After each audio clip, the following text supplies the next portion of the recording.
the mastermind, the mad scientist of data, Dean Crook. As you can see, we're missing Smiley McGee, DJ here today. DJ had an appointment and is unable to make it. And you know what? It's actually, when you think about it, Dean, gosh, we're talking close to like 8 months, never missing an episode. So it's pretty down and good there. So today, Data Day Wednesday, we are going to talk about where in the market is imploding on itself, but where also in the market is it exploding. Welcome to the HPLS podcast. Live, relevant, and high performance information, conversations, and education weekly.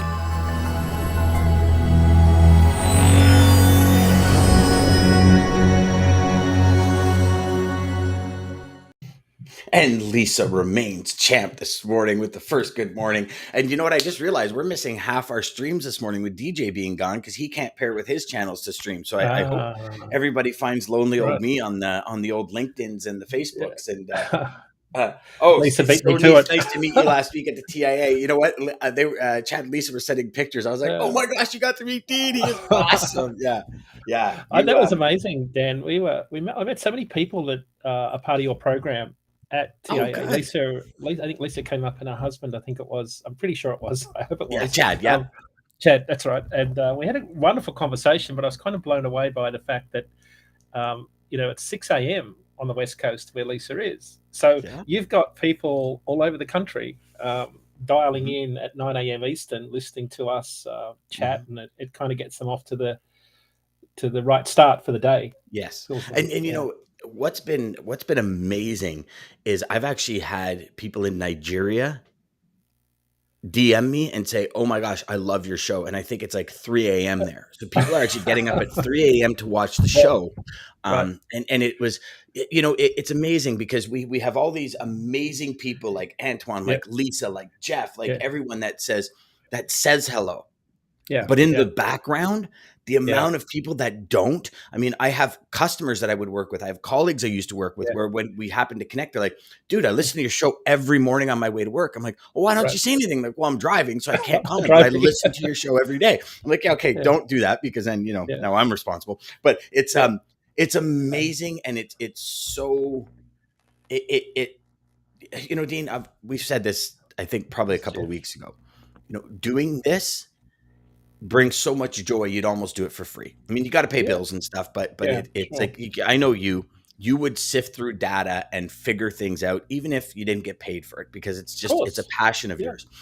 And to have people come back, we've had students come back from the program and say, I've had this and this happen in my life. And we've realized we can't have kids. And because of you and because of your training, because of the direction you give me, I can now afford the programs to have a child. Or I've had students come back and say, I just got to tell you, I landed this new customer. And then when I went home, my wife said to me that she's so proud of me. And Dan, that is worth more than any commission. That's the biggest commission you can get. And these stories and these testimonials of what we do are gold. I mean, I've shared a couple with you where I've said, hey, Dean, do you have any data on this? You've taken the data, we've given it to students, and the students said, because of that data, because of what you did and Dean did, and how Dean interpreted the data, I was able to close the biggest account of my life. Like that matters.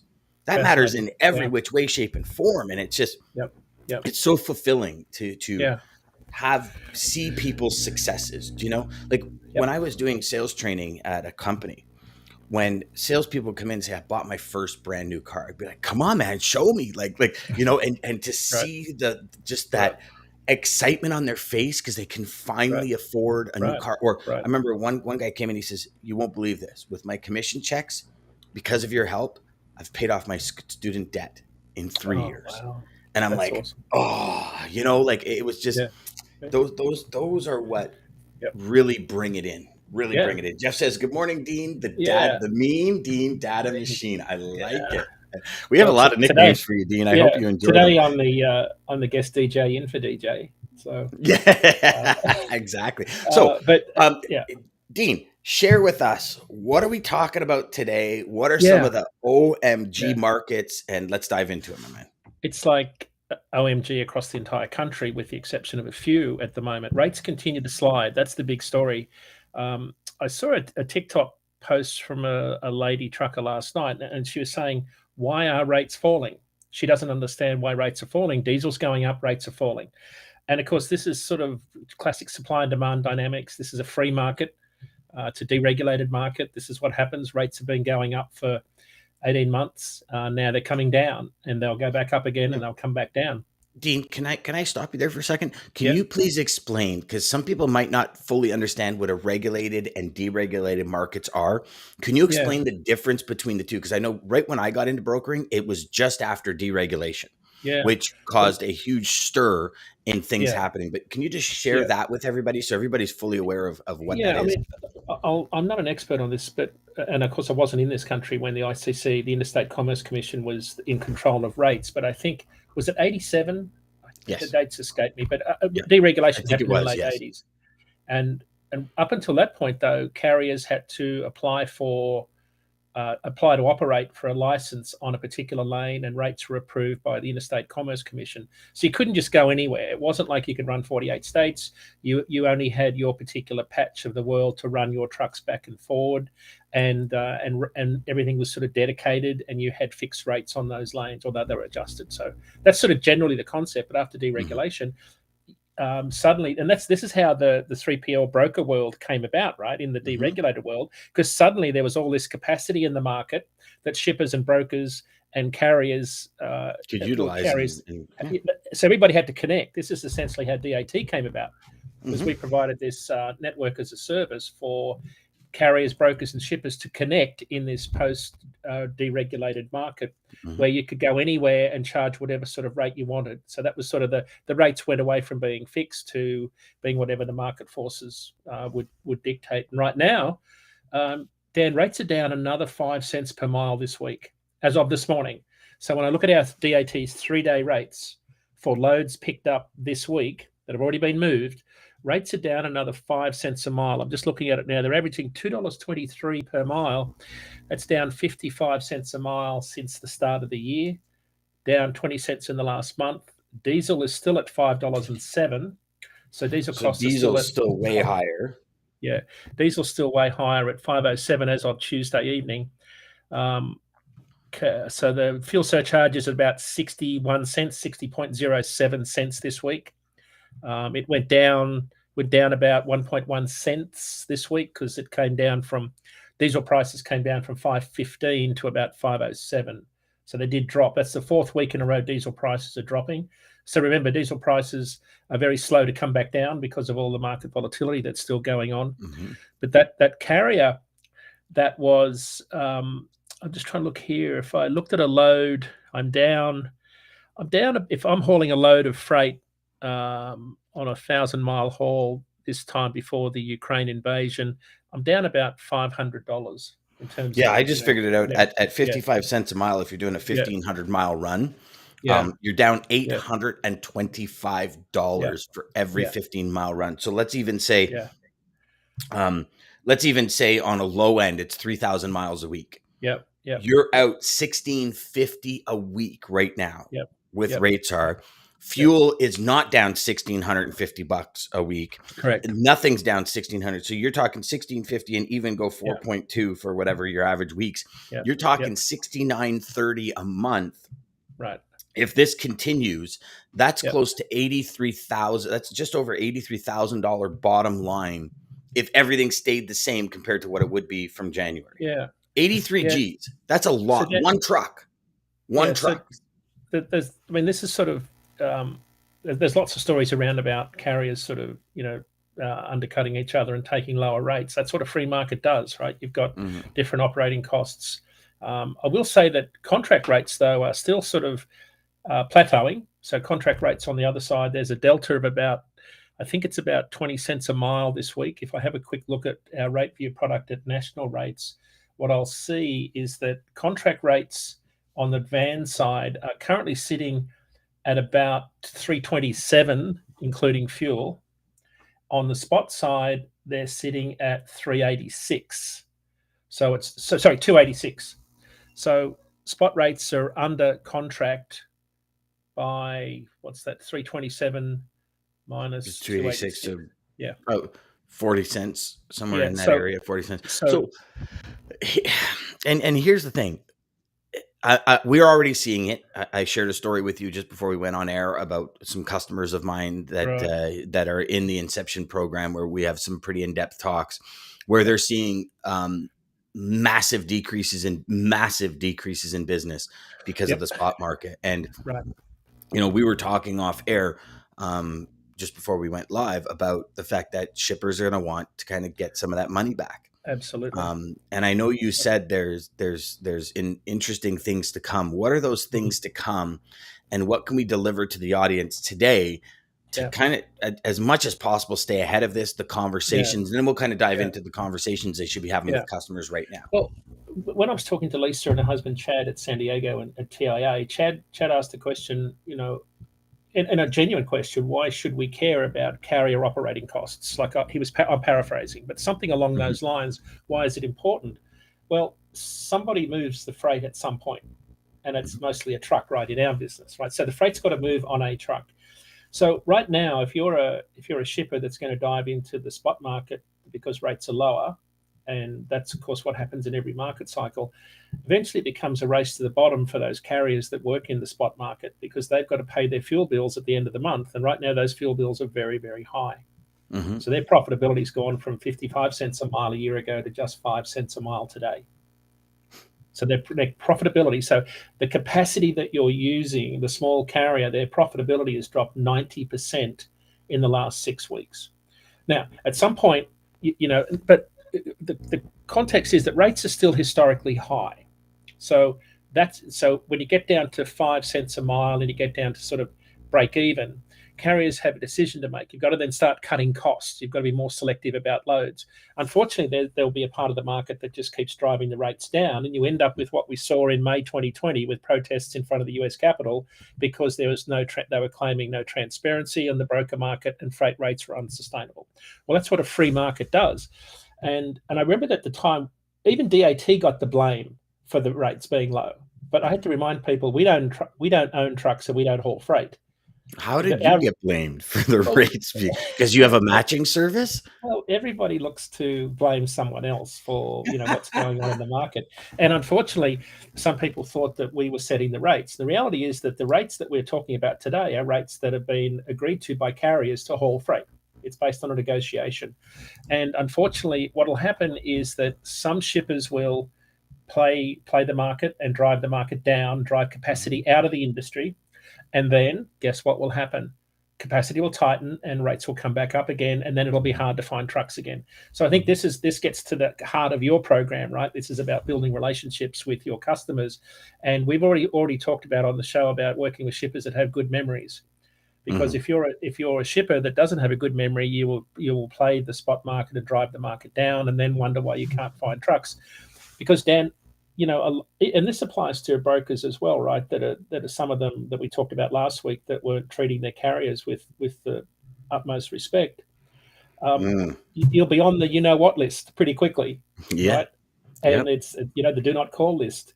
You don't want to be on that list if you're a shipper, and you don't want to be on that list if you're a broker, and certainly you don't want to be on that list if you're a carrier. So this applies to everybody in the transaction. But right now we're witnessing something historic.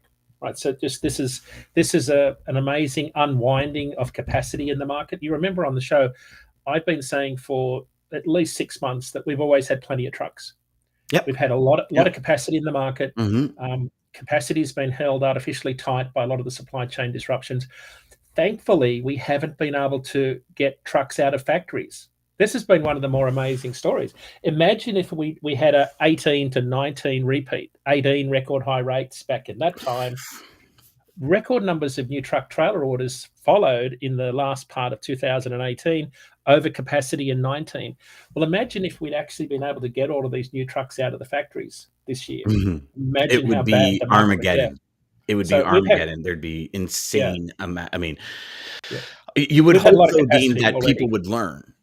Wouldn't you? Like, you'd hope that companies would learn from 2018 into 19 and say, guys, let's as much as it's go. Yeah, it's a fragmented industry though. Like this is what the deregulated market looks like. It's a very fragmented industry of very small carriers who don't stick together. Like, so on the high end, you've got the American Trucking Associations. A lot of the large carriers are a very cohesive unit. They have very good policy. They have very good messaging. On the other end of the scale, you've got the small carrier groups like OOIDA, who does a fabulous job at advocating for the small carrier.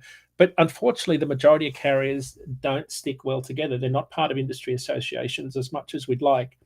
And that's what a free market does. They can haul freight for whatever they want, wherever they want, because they now have so much digital technology at their disposal. They can see market rates at an instant, and it makes it very easy for them to make these transactional decisions.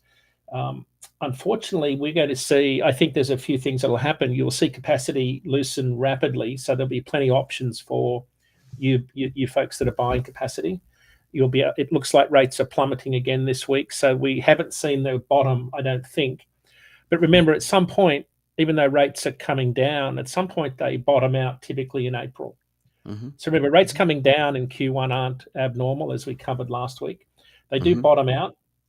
We don't know when that'll be though. So but one of the reasons when you're talking 55 cents a mile, that's 55 cents down that's a year to date. massive drop. Normally we're not that high in So Q1. On last week's show, we said it was 22 cents a mile is the average drop in the first quarter. This time it's about double that. Yeah, you see, so we're coming down from a much higher level. 100%. And here's kind of, we were talking about this quickly before we went live. For all salespeople out there and everybody that believes in this relationship piece, there's more than just losing the freight. Because if you as a broker, if your customer decides to go to the spot market and maybe, like we've had a couple of clients this week call and say, I've been cut out. Like they just dropped me. And it's like, okay, so first, let's understand how the relationship sits. However, sometimes our traffic manager has 5-6 tiers above him or her that has no say in that shift sometimes. But the bigger thing, and one of the topics that we tackled with a customer of mine, is he said, Dan, I know that when things get rough and this person they gave all the business to is going to drop the ball, because that's how we got the business a year and a half ago. They dropped the ball. They're just going to do it. They've come in. They come in so low. They rate low, and then they can't get the job done. So they ask for $200 here, $100 here, and they end up getting the rates they want. But here's the bigger part: is for the last year and a half, we've developed a relationship with our suppliers. We're putting 30 trucks here, 20 trucks here, 10 trucks here every week, dedicated. They have the connecting triangle on the other end. So they're servicing customers on the other end. He goes, that's going to cause strain in our relationship, because you know what I mean? So it's this throwing a massive boulder in a very small pond.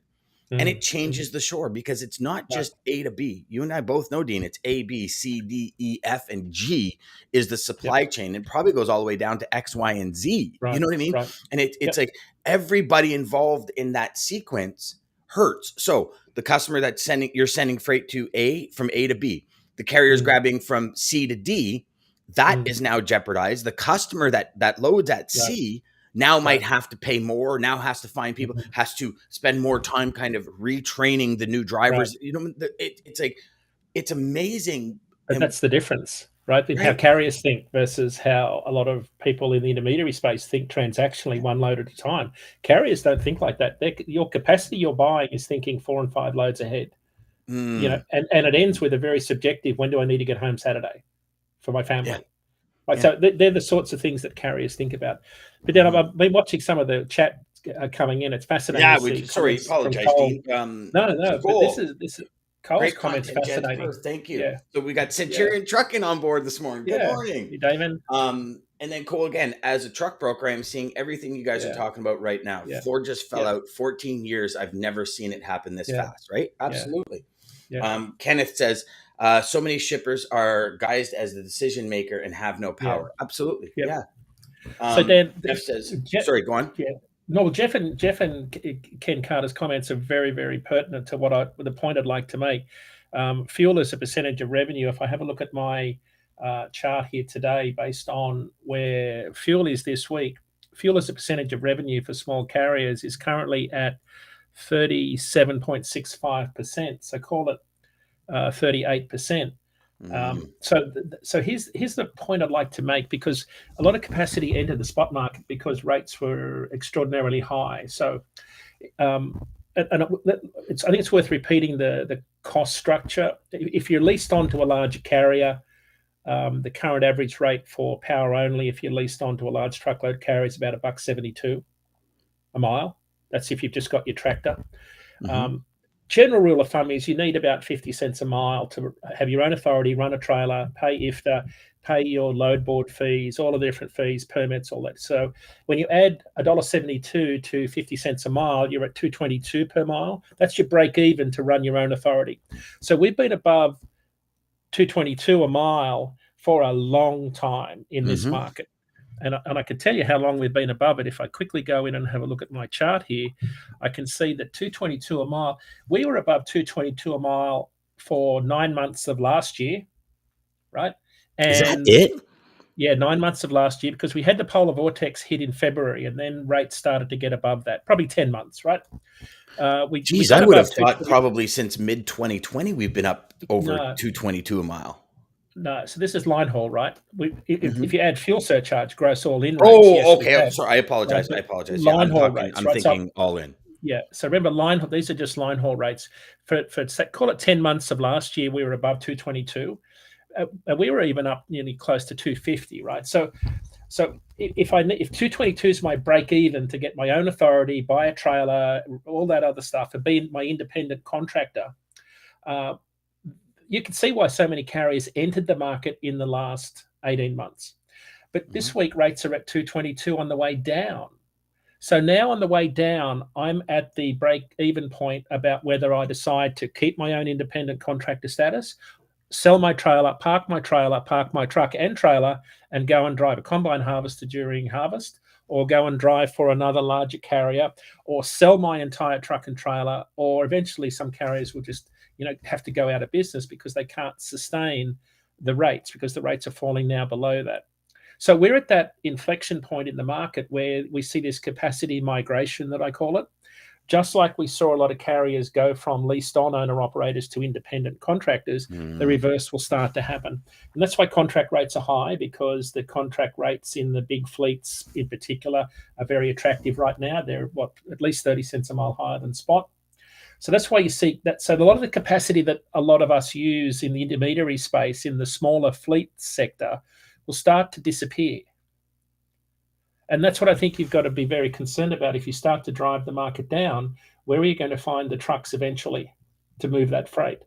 And that's my biggest concern right now, is that we'll see too much capacity leave the industry, and then you'll end up with a repeat of 2019, which is exactly what Cole just said in the comments. I'm preparing myself for another 2019 type year.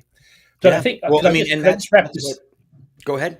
Let me wrap this thought up. I mean, rates are dropping, but they're now below their negative year-over-year comps. They're below where they were this time last year by about 6 cents per mile already. I think they will bottom out, but I don't think spot rates will materially increase the rest of the year. So normally between now and Independence Day, 4th of July, we see rates increase through produce season, then they back off again. I don't know that we'll see. I think it'll just be what they call in economics a dead cat bounce. It's just like a little ripple in the trend line. It's not a very big increase in rates.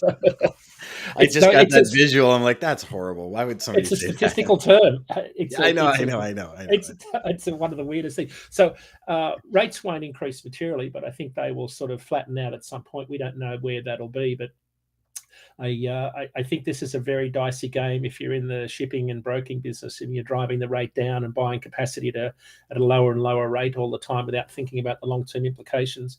Because that capacity where do you find the trucks eventually when the market turns? We're back to where we were last year.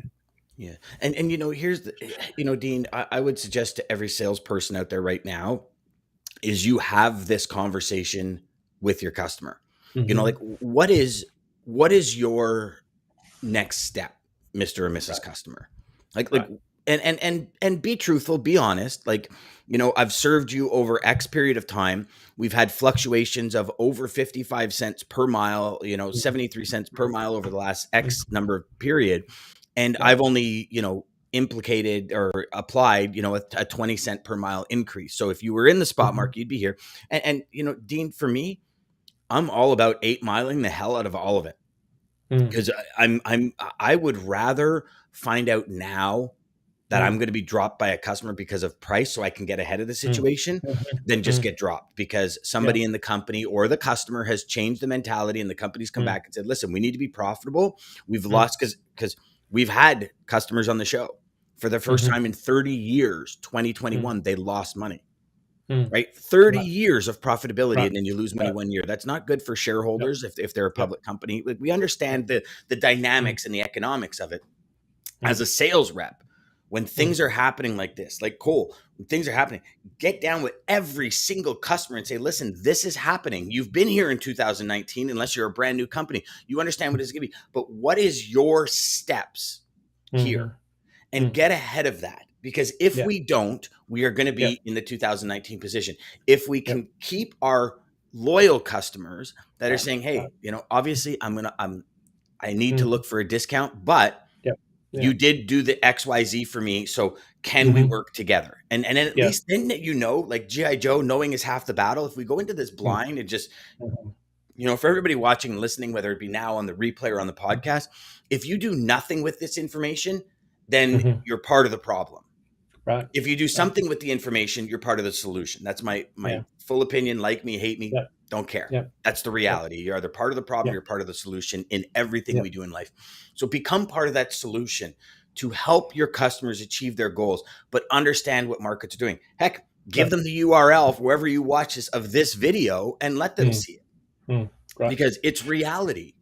But the problem is, if we look at 2019, the amount of companies that went out of business, and some of them got bought up by other companies, companies grew because there's always going to be, people that actually get ahead and people that really struggle in raises and lowers in the economy.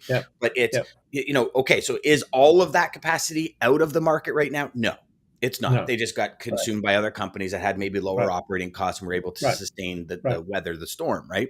But I know, 2019, I was working with a couple of companies. They actually parked 40 to 50% of their fleet, let their drivers go, and brokered that freight and made more money. So they're and again, right? So that's capitalizing on that spot market to be sustainable.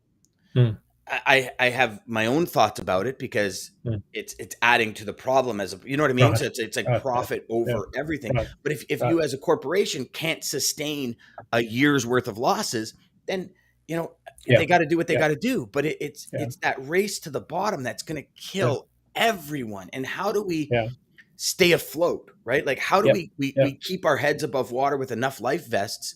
It's the same thing when the economy crashed in 2008, 2009. And Dean, I'll raise my hand. I lost a $37 million company in 2008 and 9 because I did not adopt to this philosophy. Right. And I was one of the people that helped drive companies out of business. And as embarrassing it is to say now, that's where my head was in 2008 and 9.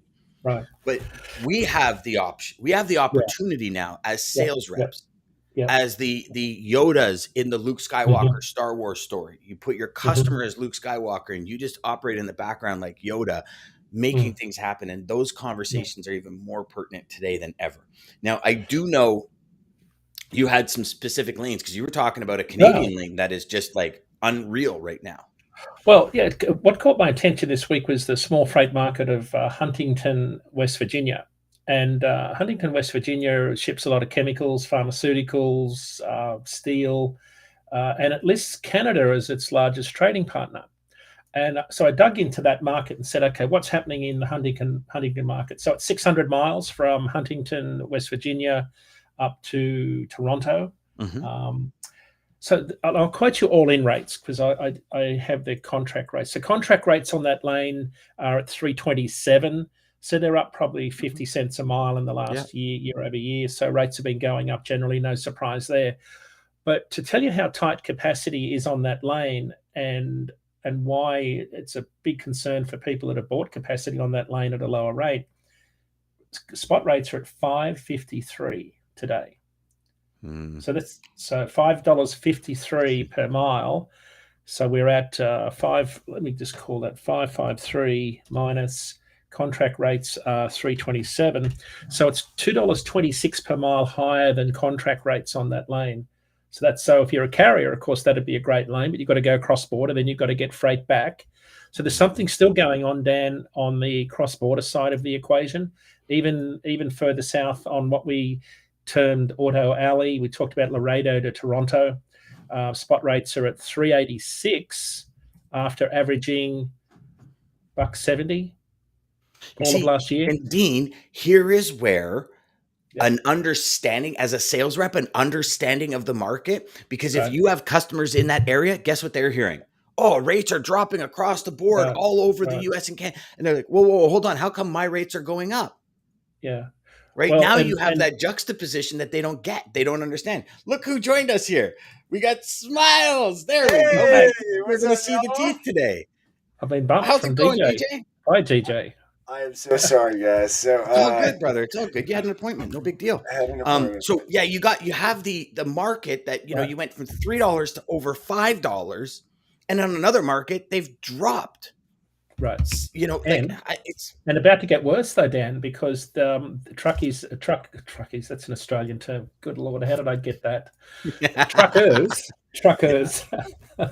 Truckers are protesting and blockading the southern borders across all the main bridges between Mexico, because apparently there's an election this year. So Governor Abbott's decided to inspect every single truck for drugs and immigrants. I guess this is a new caravan that's apparently impacting the country. So so the border's now choked up. So that means the flow of freight cross-border, both directions, has been choked up all week. So we're about to see another hit in spot rates on all of those lanes coming out of the southern border in particular. Keep an eye on that one. Gosh. So yes, so Dan, the blockades in Canada in February are still having ripple effects on capacity and spot rates. Even though spot rates are dropping nationally, I think this is an important message for all the listeners, even though spot rates are dropping nationally as a national average, there are still markets where it's the exact opposite. Yeah. Yeah. And understanding those markets, learning those markets, understanding why those markets are happening as a professional sales rep, I think it's mandatory these days. We've got, Cole says communication is key. So he says, I'm preparing for another 219, communication key. Jeff hits it right on the head. Collaboration, folks. Sales is all about this, period. One team, one goal. One team, one goal. Yeah, exactly, DJ. Cole says, love the opinion, Dan, of sitting down with your clients. And Jeff, he says, be carrier friendly and educate your customers why this is so important. This is the big thing is for years, for decades, I'm almost 30 years in this industry. And Jeff will tell you as well, because Jeff's a little bit longer than me. Well, no, I won't go there, brother. Stop it. I know. Jeff's been in the industry. Like you saw my eyes go, right? I pulled a Chris Rock at the Oscars. Do I want to say something? So sorry, brother Jeff, I love you, man. But it's, we look at it, and for decades, we've held all these secrets so close to our chest. Right. And it's like, if we don't tell our customers about this, we can make more money. If we don't now, blow that shit out of the water, man, of the water. Yesterday I sat down with a customer of mine and I said, listen, here's the deal. This is exactly what we have. I laid out 27 different lanes. Dean, I was telling you about this before we started. I said, I laid out 27 different lanes. Your rate's here. My rate's here. This is my cost. In order to operate, I need 12%. My minimum margin is 12%.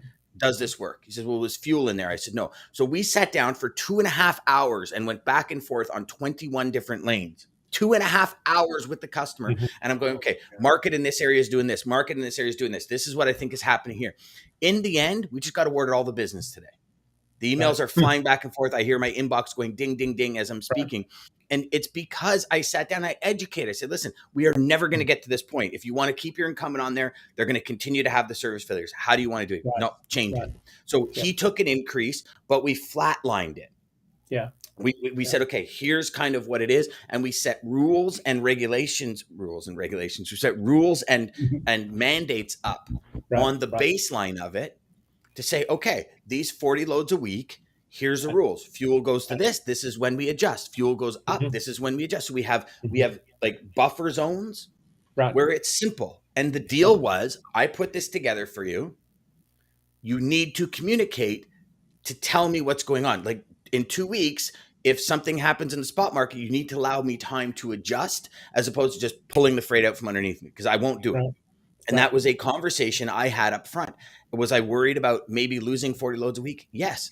But am I even more worried about solidifying suppliers, building those relationships, having my assets in place? Because I'm not moving. I'm not strapping the truckload to my back and running up and down the road. It's not happening. I know that. I'm very clear on that.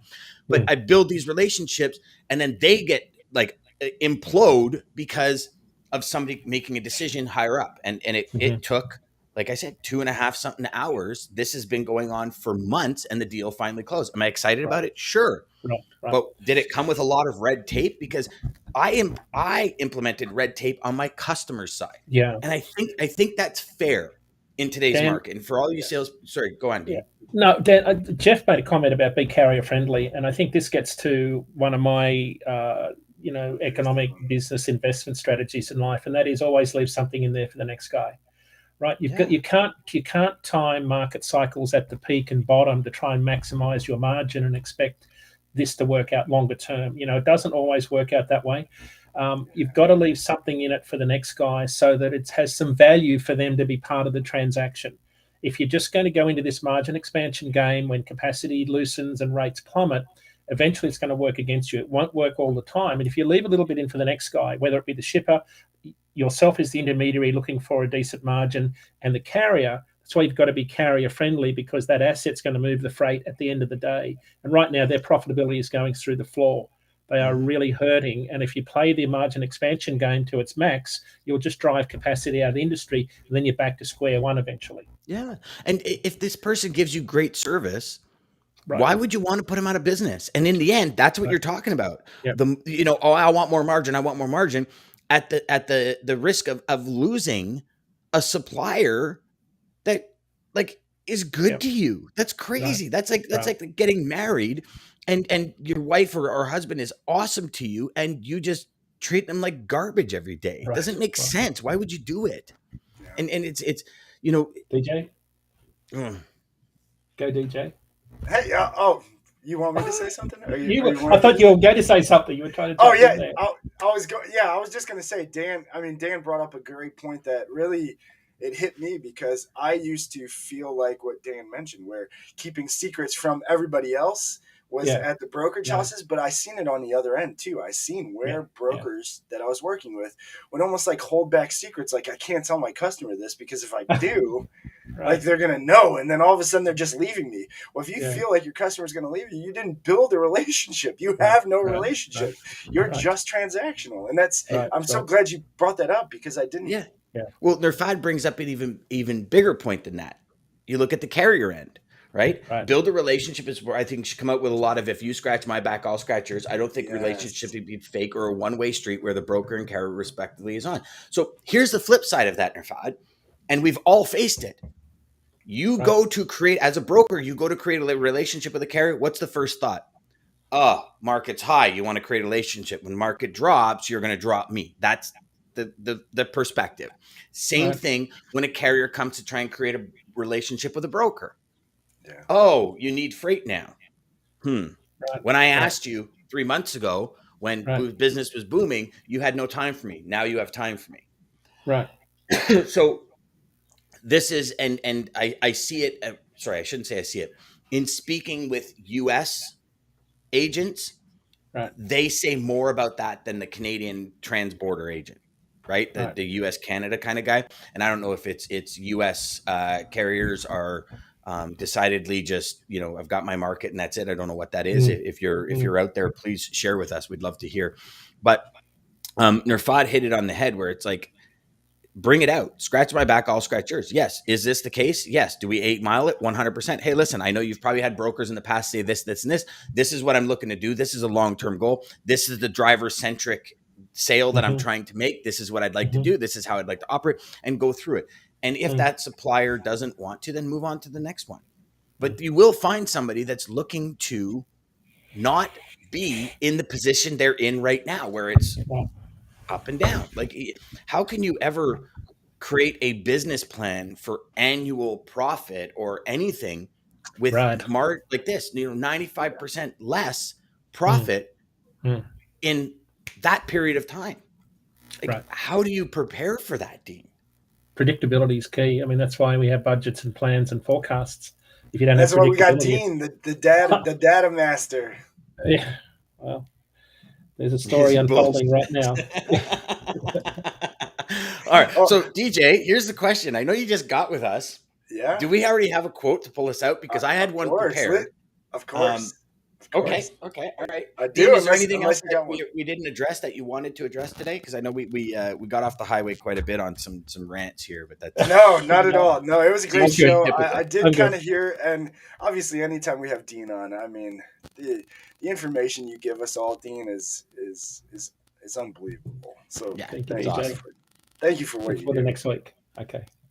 But again, hey, thank you guys. Thank you everybody for joining us. Thank you, Dean, as always, the mad scientist of logistics data. And my sales Yoda, I see he's got his shirt on. Thank you for taking control today. Thank you to Daman, American Logistics, Centurion Trucking. Thank you to everybody for joining us every day. Hopefully, we're giving you everything you're giving us as far as motivation and just good vibes. Here's my quote to take us out today. It's a Winston Churchill quote: "Success is not final. Failure is not fatal. It is the courage to continue that counts." Let's keep going, guys. Good one. Go get him.